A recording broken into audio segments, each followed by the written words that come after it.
karong adlaw, gikumpirma sa gitukod nga Special Investigation Task Group kon SITG sa Police Regional Office 11 nga wala pay na-identify nga mga persons of interest kon POI sa pagpusil patay kang Barangay 3 de Mayo, Kapitan Oscar Bukod Jr.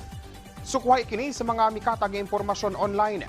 Sumala sa SITG, ilapang ginatunaan ang kuha sa pipila ka mga CCTV footages sa area dool sa kung asa nahitabo ang krimen. Aduna sab sumala pay pipila ka mga CCTV cameras ang dili mapuslan. Sanglit wala kini naga-function. Rason nga gikinahanglan pa ang dugang mga evidence materials aron nga maka-identify na og mga persons of interest sa mong kaso.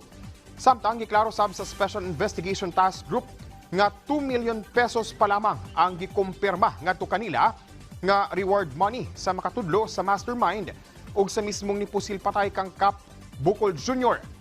Mipadayag sa bug suporta ang SITG sa plano sa National Bureau of Investigation 11 nga magpahigayon og parallel investigation sa maong kaso. Giklaro karon sa usa ka animal shelter dinhi sa Davao City nga wala sila nangayo og luna sa City Government of Davao aron nga kabalhinan sa ilang pasilidad. Kay numduman nga niadtong Mayo tuig 2023 nakadawat ang Davao City Health Office og reklamo batok sa mong shelter kalabot sa dili maayong baho, sanitation ug nuisance. Sumala sa mong NGO nga duna sumala pay usa ka government property nga gihanyag kanila nga mamahimo nilang magamit apan wala nila kini gipangayo. Samtang sa pamahayag nga gipagula sa lokal nga kagamhanan sa Davao City, ilasab gikumpirma ang plano nga magtukod og city-owned animal shelter nga nahisubay sa tanang government requirements ug procedures. Gipaniguro sab sa lokal nga kagamhanan nga dili nila kumpiskahon ang mga giamumang iro sa mga pasilidad ug galing mapahawa sa gipunduhan nila karon nga pasilidad.